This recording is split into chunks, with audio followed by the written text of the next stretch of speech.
وَإِنَّكَ لَعَلَى خُلُقٍ عَظِيمٍ. All right, so go ahead and just give your name, position. My name is Faisal.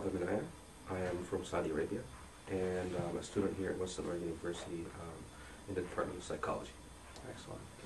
And I understand you're pioneering a group, more like a movement called Onefuture 2011. Yes, Onefuture 2011 is started this year, within a year.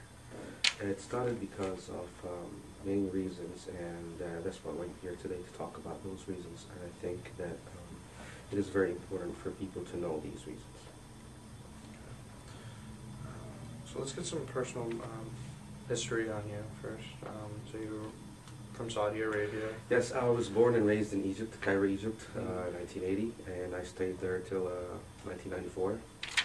And after that, I went to Saudi Arabia, my home country, Riyadh. I consider both of them are my countries because my mother is from Egypt and my father is from Saudi, so both of them are my countries.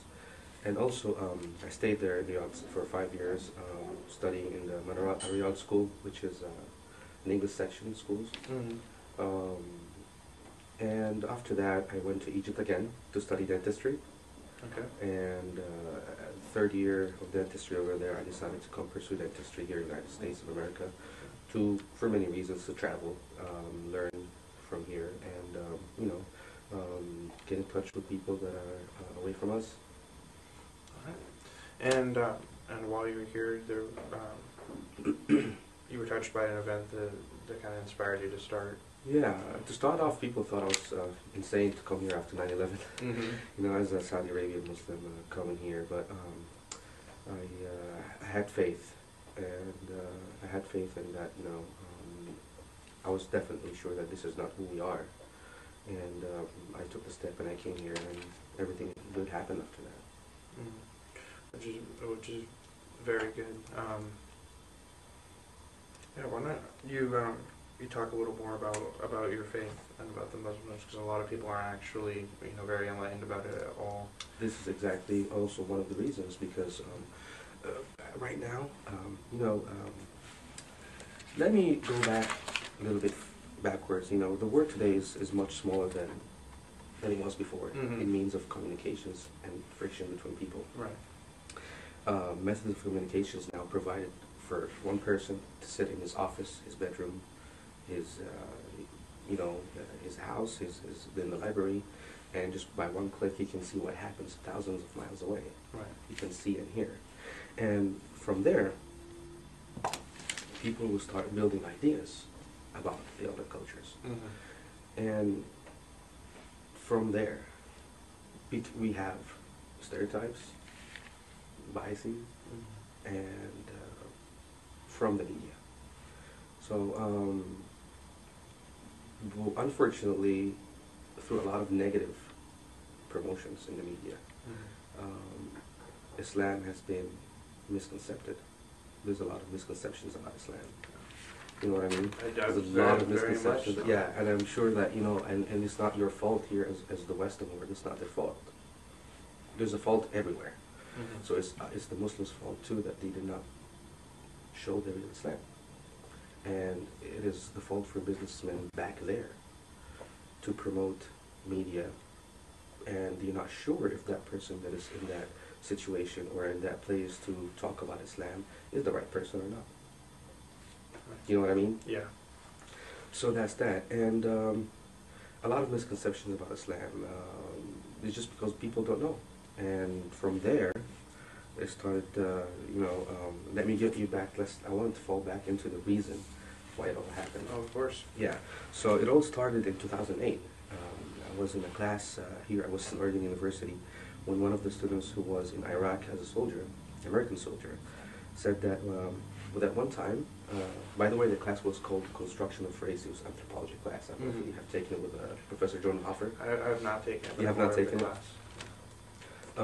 So what happened is that we were sitting there, and this perspective amazing student came up and he said, that class, by the way, we had to be very open and accepting to everybody's ideas. It's an anthropology class. It's an anthropology, and it's about racism. Yeah. And there's about 7 Saudi Arabian Muslims, and between those 7, there was about 2 Shiites, and the rest were Sunnis. And there's Protestants, Catholics, Jewish people, from the Jewish faith, and Protestants and Catholic, like I said, and atheists and agnostics and Buddhists from some Asians over there. It was beautiful, and this is exactly where it started. This is the melting pot where it started. When Sam said, my friend, he said that an incident happened to him, it's a very unfortunate event. What happened, he was walking down campus once, and he saw a Muslim girl wearing a scarf on her face, on her head, and once he saw that, he hid behind a tree, and he was looking for his gun. PTSD. Yeah. Unfortunate, but it happened. And this is where I start asking myself,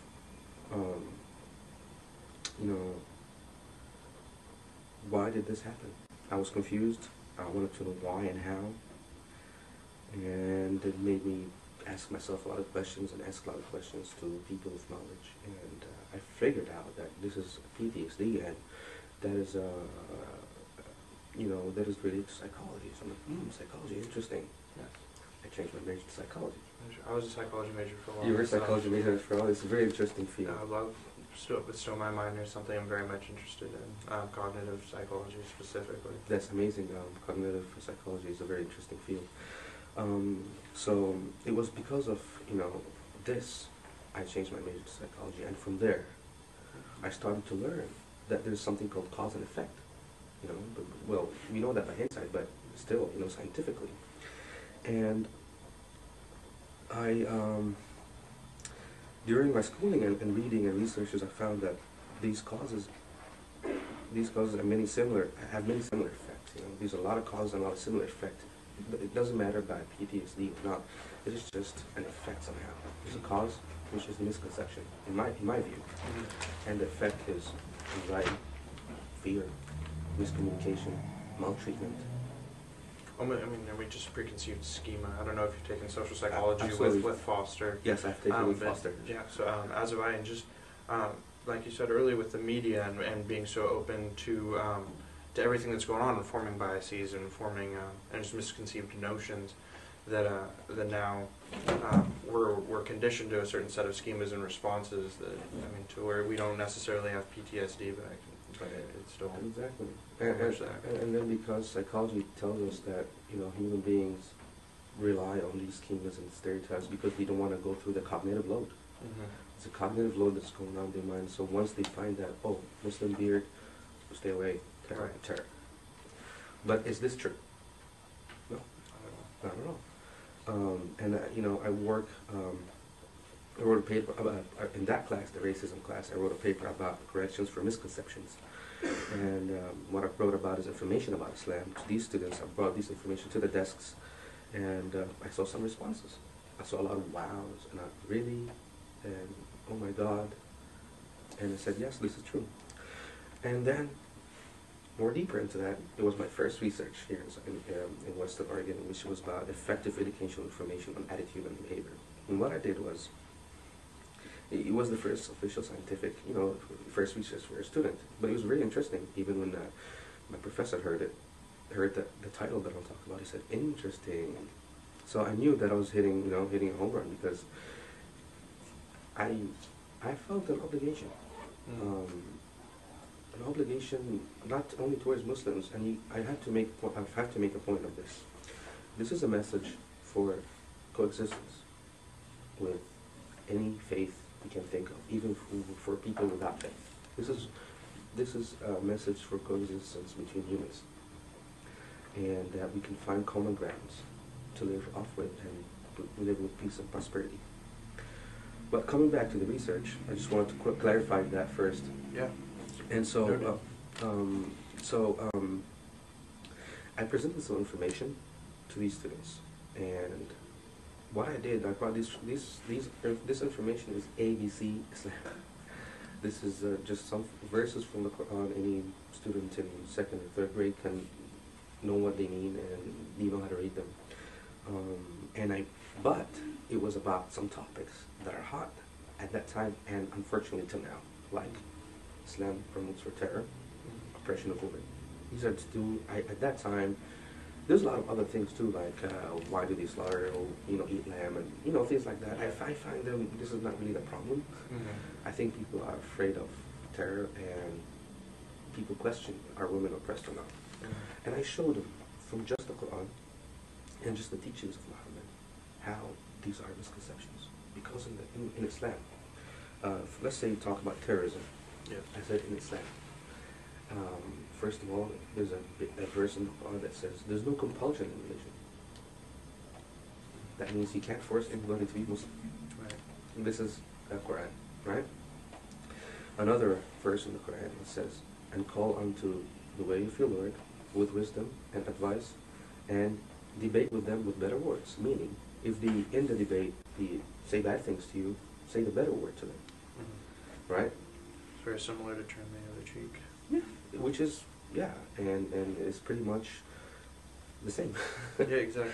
Another perspective is that just to show that Islam is not forced. Well, how do we learn about Islam? Which is a very important topic in this interview, because where do we get Islam from? We got Islam from Muhammad. So, if Muhammad gives us some teachings and events take place that do not fit the character of Muhammad, it's only common sense to know that these events